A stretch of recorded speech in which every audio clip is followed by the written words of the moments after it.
ओम ज्ञानतिमिरान्धस्य ज्ञानञ्जनशलाकया चक्षुरुन्मिलितं येन तस्मै श्रीगुरुवे नमः।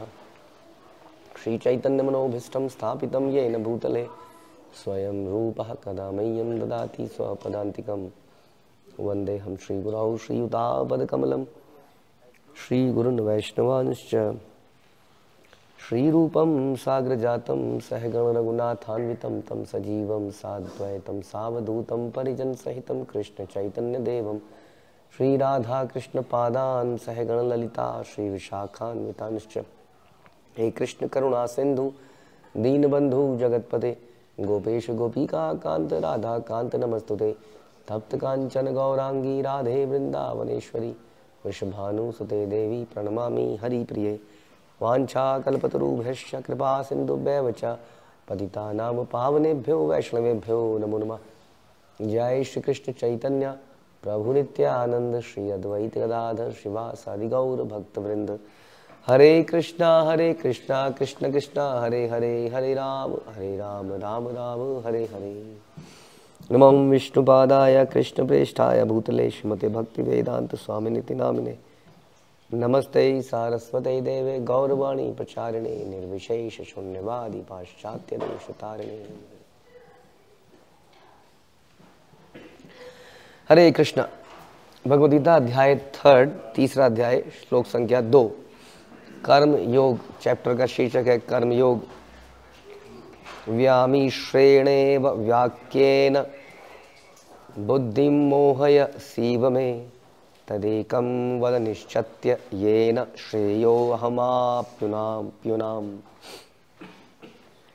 आपके व्यामिश्रित यानी कि अनेकार्थक उपदेशों से मेरी बुद्धि मोहित हो गई, अतः कृपा करके निश्चय पूर्वक मुझे बताएं कि इनमें से मेरे लिए सर्वाधिक श्रेयस्कर क्या होगा। तो कम्युनिकेशन अगर आप लोगों ने कभी पढ़ा है मैनेजमेंट में या कहीं पर भी, इफेक्टिव कम्युनिकेशन स्किल्स, तो उसमें बताया जाता है कि कम्युनिकेशन कब कंप्लीट होती है, जब आपने कोई बात कही, दूसरे ने सुनी, यहाँ ख़त्म नहीं होती है। उसके बाद आपने कन्फर्मेशन लिया कि आपने क्या समझा बताइए, फिर वो रिप्लाई करता है कि उसने क्या समझा। अगर उसको समझ में आ गया आपकी कई बात, तब उसको कहते हैं कंप्लीट कम्युनिकेशन। कम्युनिकेशन ये नहीं आपने कुछ बोल दिया और आप चलते बने, आपने सोचा उसने सुन लिया ही होगा, उसने समझ ही लिया होगा। It is very important.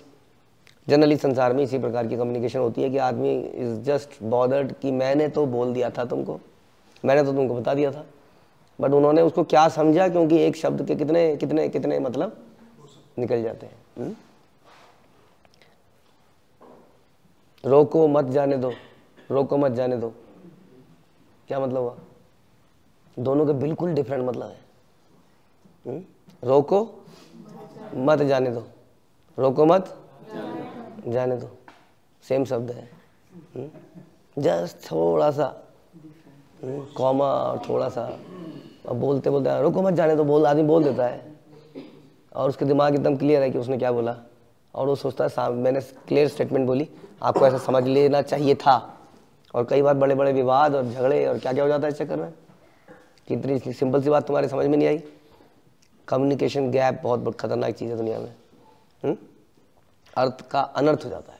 अब इसी स्टेटमेंट में अगर कोई ये समझे कि उसको रोकना था, रोको मत, और तो उसने समझा क्या रोको मत जाने दो, तो उसने जाने दिया। तो हमारी गुरु परंपरा ने बोला किसी भक्त को जाने मत दो, रोको मत जाने दो। आपने सोचा किसी को रोको मत, सबको जाने दो। जो आएगा आएगा, जो नहीं आएगा नहीं आएगा। तो थोड़े दिनों में सभी चले गए। तो इसलिए ये बड़ा इंपॉर्टेंट है कि कम्युनिकेशन का कन्फर्मेशन। अब कई बार क्या होता है कि स्टेटमेंट आपके सामने नहीं बोली गई, तो आप कन्फर्मेशन कैसे ले सकते हैं भला? आपने सुना किसी बात को, हाँ, अब आपको तो मालूम नहीं है कि उस व्यक्ति का वास्तव में इंटेंशन क्या था, रोको मत जाने दो या रोको मत जाने दो, क्या था आपको मालूम नहीं है। अब हर आदमी आपके पास आ रहा है, वो अपनी कुछ कहानी बता रहा है कि ये कहा था, वास्तव में बोला था कि हाँ रोको मत जाने दो बोला था। क्योंकि आप समझिए बात को कि कितना खरपतवार, कितने यूजलेस लोग आते हैं। शास्त्रों में बोला गया अधिक शिष्य नहीं बनाने चाहिए, शास्त्रों का रेफरेंस भी देगा। इसलिए इतने सारे लोग आ रहे हैं, जाने तो जिसको जा रहा है, जो एलिजिबल होगा वही रुकेगा। जिसके पास हम कहते हैं सुकृति होगी, क्रेडिट होगा, वही तो रुकेगा।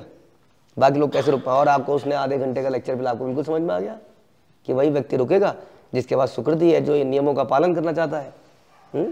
फिर एक दूसरा व्यक्ति आया, उसने कहा नहीं, भक्ति सिद्धांत सरस्वती ठाकुर ने एक बार टेम्पल इनॉग्रेशन को रोक दिया था, क्योंकि उन्होंने एक भक्त के बारे में पूछा, तो उन्होंने कहा वो तो चला गया नाराज हो गए। तो उन्होंने कहा इनॉग्रेशन रोक दो, सारे लोग पहले उस भक्त को ढूंढ के लाओ, कहाँ पर है वो। तो उन्होंने कहा आचार्यों का तो मन ये है, प्रभुपाद का मन ये था। तो कितने, हाँ, इसके मीनिंग बताने वाले कितने लोग, इसमें अनेकार्थक, हाँ, जो भी हम शब्द बोलते हैं वास्तव में वो सभी के अनेकार्थक होते हैं। ये सिंपल स्टेटमेंट नहीं, ऐसी और भी स्टेटमेंट्स हम जो भी बोलते हैं उसके कई सारे मतलब निकल सकते हैं, क्योंकि डिपेंड करता है हमने। इसलिए कई बार हम कहते हैं ना कि लेटर में अगर आपसे कोई व्हाट्सएप कर रहा है, कई बार बहुत बड़ा इरिटेशन, झगड़ा सा हो जाता है ईमेल्स के ऊपर। तो ऐसे में क्या करना चाहिए? Direct communication better. क्यों? क्योंकि उसमें आदमी के इमोशंस पता चल रहे हैं कि वो खुश है, उदास है। एक स्माइल से सारा सिचुएशन बदल जाती है, जो कि स्माइल, हम स्माइली डालते हैं कई बार आजकल मेल्स में। तो मेल में कई बार हम एक्सप्रेशंस नहीं दे पाते हैं, है कि नहीं? तो इट इज़ वेरी इंपॉर्टेंट कि वो व्यक्ति किस मूड में कह रहा है, गुस्से में है या क्या कहना चाह रहा है। इसलिए क्या किया जाए ऐसे में ना, बड़ा मुश्किल है कि अनेकार्थक हो जाता है। हर मतलब मतलब क्यों बोल रहा है, क्या बोल रहा है, कितना इम्फेसाइज कर रहा है, कितना प्रायोरिटाइज है, कितना अर्जेंट है, हाँ, समझ नहीं पाते कई बार हम। तो इसलिए अर्जुन भी यही कह रहा है। अर्जुन ने बोला कि आपने पिछले दूसरे अध्याय में मुझे बहुत कुछ बता दिया। कभी आपने बताया कि ज्ञान का अनुशीलन करो, मेरे बारे में समझो, ये संसार तो क्या है, जहाँ आत्मा तो संसार की है नहीं, चली जानी है, फिर करना ही क्यों है संसार में कुछ। फिर एक तरफ आपने बोला कि कर्म करना चाहिए, कर्मण्येवाधिकारस्ते मा फलेषु कदाचन। तो मैं भ्रमित हो गया हूँ, अनेक अर्थक निकलते मेरे। कितने शब्द आपके श्लोकों के कितने मतलब, और ये तो गीता के श्लोक है, कोई साधारण शब्द नहीं है। वास्तव में गीता के तो अनेक अर्थ निकल जाते हैं। तो जैसे कि हम कई बार चर्चा करते हैं, एक केस में जब हमारे पास एक माता जी ने बोला ये तो इस्कॉन की गीता है, हाँ, तो फिर कहीं और जाएंगे तो किसकी होगी? उस पब्लिशर की गीता होगी। तो उन माता जी को खुद ही अपनी किताब लिखनी पड़ेगी, यही चाह रहा है। उसके लिए उन्हें 12 साल ग्रामर पढ़नी पड़ेगी पहले। ग्रामर पढ़नी पड़ेगी कि नहीं? अब माना किसी ने बोला रोको मत जाने दो, रोको मत जाने दो, वटेवर, तो उसमें कॉमा नहीं लगाया, स्टेटमेंट है, स्टेटमेंट में कॉमा थोड़ी बोलते हैं, रोको कॉमा मत जाने दो। अब वो ग्रामर पढ़ी हुआ व्यक्ति भी इसको क्या समझेगा बताइए? नहीं समझ पाएगा क्या मतलब है इसका। नहीं समझ पाएगा ना। फिर तो भगवान ने बोला मामेकम शरणम व्रज, कहीं ने बोला भगवान कह रहे हैं व्रज में जाके रहो, व्रज में, व्रज की शरण दो। तो सबको व्रज में जाना चाहिए। छोड़ो घर द्वार, वो क्या है, घर बार, चलो हरिद्वार काइंड ऑफ। तो सब लोगों ने कई बार गुरु अपनाने के बाद भी गुरु को त्याग के राधा कुंड में निवास बना लिया, ब्रज कोइलावास। तो इस प्रकार के चीजें होने लगी। तब ऐसे में क्या किया जाए? हाँ, तो उनका कहना था कि हमें कोई न्यूट्रल गीता चाहिए। न्यूट्रल गीता का मतलब क्या है? उनका कहने का मतलब किसी के विचारों से प्रभावित ना हो, ऐसी गीता चाहिए उनको। तो इसका मतलब, कहने का मतलब आई थिंक ये है कि जो समझना चाहिए कि किसी के विचारों से प्रभावित हो ना हो, ये तो हो नहीं सकता, क्योंकि कहने वाले के विचारों से प्रभावित हो, ये होना चाहिए। कहने वाले के विचारों से प्रभावित गीता। अब कहने वाले तो नहीं है हमारे सामने, वो तो बोल गए, हाँ, 5-4 साल पहले। अब उनकी आवाज़ कहाँ ढूंढे? कोई लोग कहते हैं कि शब्द हमेशा यूनिवर्स में ट्रैवल करता है, बोला हुआ शब्द कभी नाश नहीं होता, कहते हैं वो ट्रैवल करता है शब्द, ढूं ढूं ढूं ढूं ढूं ढूं, कैप्चर करने की जरूरत है उसको। हाँ, तो लोग रिसर्च कर रहे हैं इसके ऊपर कि भगवान ने जो शब्द बोले उसको कैसे कैप्चर करें। तो शायद भगवान ने कुछ हंसते हुए बोला होगा, कुछ गुस्से में बोला होगा, कैसे बोला होगा पता नहीं, लेकिन उसके अलावा भगवान ने जो शब्द बोल दिए वो तो सामने अर्जुन खड़ा है, अर्जुन भी कह रहा है कि अनेक अर्थ निकल रहे हैं, अब क्या करें? कहने वाले के विचार भी अनेक निकल रहे हैं। अब क्या करें? आपने न्यूट्रल मांगी थी, अब न्यूट्रल में भी कई सारे गियर लग गए। क्या करें? वो कह रहा है मेरी बुद्धि तो मोहित हो गई। किसकी? जो सामने खड़ा सुन रहा था, अर्जुन। तो ऐसे में क्या करें? समझे कहाँ से, कैसे समझे? तो बच्चा, आपने सुना होगा कई बार, बच्चा कुछ कुछ बोल देता है, मैंने तो सब जैसे एक हमारे कोई संस्कृत के टीचर थे, उन्होंने बचपन में जब हम क्लास पढ़ते थे तो एक स्टोरी सुनाई थी कि एक राजा की, जहाँ तक मुझे आ रहा है, हल्की सी 3 तोतली बेटियां थी और उसने शादी पक्की करी तो लड़के वाले देखने आए, बोला चुप रहना है, बोलना नहीं कुछ भी, चुपचाप रहना, मुझे ढंग से याद नहीं है। तो उसने कुछ खाना वाना परोसा, क्या हुआ था? कीड़ा था। कीड़ा था, कीड़ा कहाँ पे? तीला। हाँ, तो उसने एक ने कीड़ा देखा होगा, तीला तीला तीला तीला तीला ताए ताए ताए। बोलेगा मैं लादा को कहूंगी कि सबने बोला था, तुम सबने बोला था। लड़का बोलता है तीला नहीं पतोड़ा है।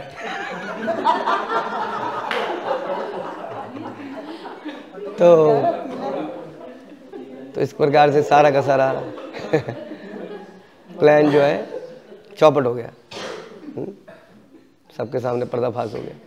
तो कहने का मतलब था, स्टोरी हमने इसलिए सुनाई थी आपको कि कई बार ये जो तोतला व्यक्ति बोलता है, इसकी जो लैंग्वेज है वो वही समझ सकता है जो उसके साथ रहता हो। मतलब माँ समझ जाती है बच्चे ने क्या क्या बोल दिया, हमें समझ नहीं आता क्या बोल गया वो। जो उसको अच्छी तरह से जानता है वो उसकी लैंग्वेज को समझ सकता है। उसी तरह से भगवान की जो लैंग्वेज है वो उसको वही समझ सकता है जो भगवान को अच्छी तरह समझता है, जो भगवान के निकट है, करीबी है। तो इसलिए Gita is not a subject of scholarship कि आप बहुत ज़्यादा संस्कृत पढ़ लेंगे, बहुत बड़े विद्वान बन जाएंगे तो आप गीता के सही अर्थों को निकाल पाएंगे। It is not a matter of grammar.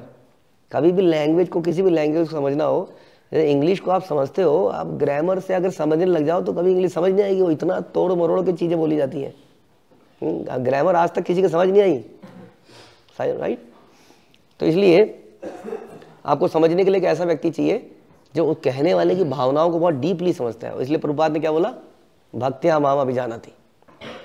भगवान ने बोला एक्चुअली में गीता में, और प्रभुपाद इसको अक्सर कोट करते थे कि भक्त्या माम अभिजानाति, केवल भक्त ही मुझे जान सकता है, वो मेरा निकटतम है, मेरी जानता है कि मैं क्या करना चाहता हूँ, मैं ऐसा क्यों कह रहा हूँ, यहाँ पर अगर मैं ऐसा कह रहा हूँ तो इसका क्या पर्पज़ है, मतलब बैकग्राउंड क्या है। किसी भी स्टेटमेंट को समझने के लिए बैकग्राउंड भी पता होना चाहिए कि बैकग्राउंड क्या है, क्यों बोला जा रहा है ऐसा।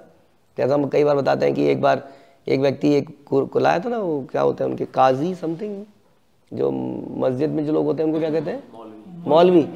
तो मौलवी के पास कुरान को लेके आया, मौलवी साहब कुरान शरीफ में लिखा है कि आपको मस्जिद नहीं जाना चाहिए। कहता मैं तो क्या कहते हो, लाहौल बिलाकुत, मैं तो इतने सालों से पढ़ रहा हूँ, मैं तो आज तक नहीं पढ़ा ऐसा। तो कहता देखिए वो लिखा है उसमें मस्जिद नहीं जाना चाहिए। तो आगे पलटो, मतलब बिना नहाए धोए आपको मस्जिद नहीं जाना चाहिए, बिना नहाए धोए आगे आपको मस्जिद नहीं जाना चाहिए। तो कहीं से पेज खोला, जिस पेज का भाग्य आ गया, आज कई लोग ऐसे पढ़ते हैं ना पुस्तक को, यहाँ से पढ़ते हैं और कभी पढ़ी नहीं पूरी की पूरी, और जहाँ से पढ़ा वहाँ पे यही लिखा था मस्जिद नहीं जाना चाहिए, लेकिन उसके पहले क्या लिखा था? बिना नहाए धोए। तो इस प्रकार से बड़ा मुश्किल है इसको समझना। अगर आप अपने ज्ञान से, अपनी बुद्धि से शास्त्रों को समझने का प्रयास करेंगे तो कभी किसी अर्थ पे नहीं आ पाएंगे, अर्जुन तक नहीं आ पाए। इसलिए बता रहे हैं कि अतः कृपा करके निश्चय पूर्वक मुझे बताएं कि इनमें से मेरे लिए सर्वाधिक श्रेष्ठ क्या है। ये मतलब भी है, ये मतलब भी है, ये मतलब भी है, ये मतलब भी है, कर्मण्येवाधिकार से ये मतलब भी है, ये मतलब भी है, ये मतलब भी, ये मतलब भी है। कौन सा मतलब मेरे लिए श्रेयस्कर है? अर्जुन ने शुरू में बोला था, जब क्या है, निश्चितम ब्रूहि तन्मे शिष्यम तेहम शादिमाम त्वाम प्रपन्नम। तो इस प्रकार से हमें भी भगवद गीता के मतलों को समझने के लिए गुरु परंपरा के अंडर में रहना पड़ेगा, उनसे समझना पड़ेगा कि वास्तव में भगवान क्या कहना चाहते हैं, और वही कहने वाले का मतलब है, और वही न्यूट्रल भगवद गीता है वास्तव में। इसलिए उसको एज इट इज कहा जाता है, जो कहने वाले के भाव को प्रस्तुत करे। अब आप कहोगे कैसे साबित कर सकते हो आपकी कहने वाले के भाव को प्रस्तुत करती ही है? आप कैसे कह सकते हैं कि ये एज इट इज है ही? बताइए। कोई व्यक्ति अगर कुछ लिख रहा है, हाँ, कोई व्यक्ति ऐसा संसार में है जो अपने लिए नफरत पैदा करने के लिए कुछ लिखेगा? हाँ, क्या लिखना चाहे, क्या करना चाहेगा वो? कि लोग उसको समझें, उसके फेवरेबल बने, राइट? तो अगर Bhagavad Gita as it is by Srila Prabhupada पढ़ने के बाद आप कृष्ण के निकट जा रहे हैं, तो इसका मतलब कहने वाले के पर्पस को आप समझ रहे हैं, तो क्या उसके निकट में जा रहे हैं? तो यही सबसे बड़ा एग्जाम्पल होना चाहिए। लेकिन वो गीता पढ़े जा रहे हैं इतने सालों से, वो ये तक नहीं मानते कि कृष्ण भगवान है, तो इसका मतलब वो गीता एज इट इज नहीं है। या अगर वो गीता भी एज इट इज है, तो वो किसी गुरु परंपरा में गीता एज इट इज को भी पढ़ेगा तो भी समझ नहीं आएगी। अर्जुन तो सुन ही रहा है ना कृष्ण से, तो इसका मतलब उसने गुरु परंपरा में सही भाव से तद विधि पणिपाते परिप्रश्न सेवा, इस भाव से उसने गीता को सुना ही नहीं, तब वो समझा ही नहीं, इसलिए वो भगवान के निकट नहीं आएगा। तो यही सबसे बड़ा तरीका है कि यदि आप कृष्ण के निकट पहुंचते जा रहे हैं, आपको लग रहा है हाँ भक्ति में बढ़ोतरी हो रही है, आपके संसारिक मेटेरियल अटैचमेंट खत्म हो रही है, तो इसका मतलब आप एज इट इज पढ़ भी रहे हैं और सही तरीके से, सही व्यक्ति से सही तरीके से सुन रहे हैं। तो यही इसका आंसर भगवान आगे देंगे कि क्या अर्जुन के लिए शेष करें, और हम भी इसको सुनेंगे। हरे कृष्णा। श्रील प्रभुपाद की जय, भगवद गीता की जय।